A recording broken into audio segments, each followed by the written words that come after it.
When I was growing up, my father was first a farmer and then a gardener, but his passion was drawing. So I picked that passion up from my father, and I lost all of that passion by just going through the academics of high school. And when it came time to go to college, I was asked a question, what do you want to do with your life?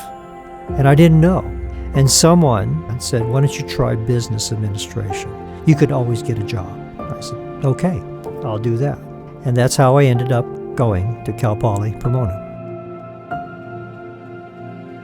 Well, there was a day that I remember it was raining, but I walked through the building. I was struck by all the drawings and the models. I thought, well, this is something I could probably do.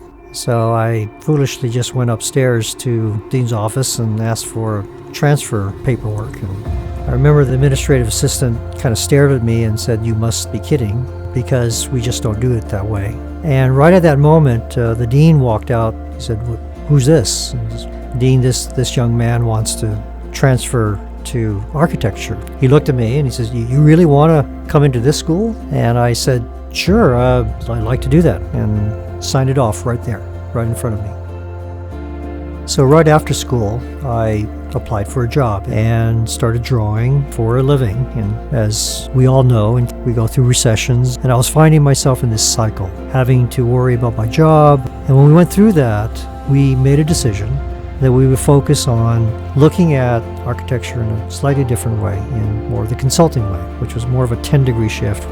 It does take a different kind of person to do what I do now. Someone who can see an existing built environment and what happens when something terrible happens to it. And in the worst of times, that work was the most robust and most needed.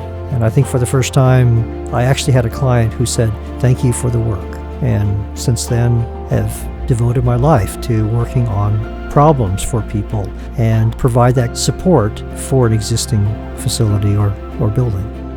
Over the course of my career, I've worked on thousands of buildings throughout the world. But what most people don't realize is that Superstorm Sandy affected a large portion of the East Coast, but particularly at World Trade Center, which is a 16-acre site, 80 feet deep down into the ground. It filled with water from Superstorm Sandy. And so we were able to get down there, and after the water had been evacuated and ejected, we did our assessment and started to do the evaluation of what it took to put it back to functional state.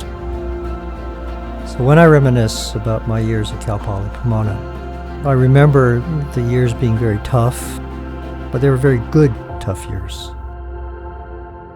The academic experience is important, but I think one needs to have that friction, that corrosion that goes with having a full and broad life that makes the education that much more tangible. When I got out of Cal Poly Pomona, I knew I was ready for anything.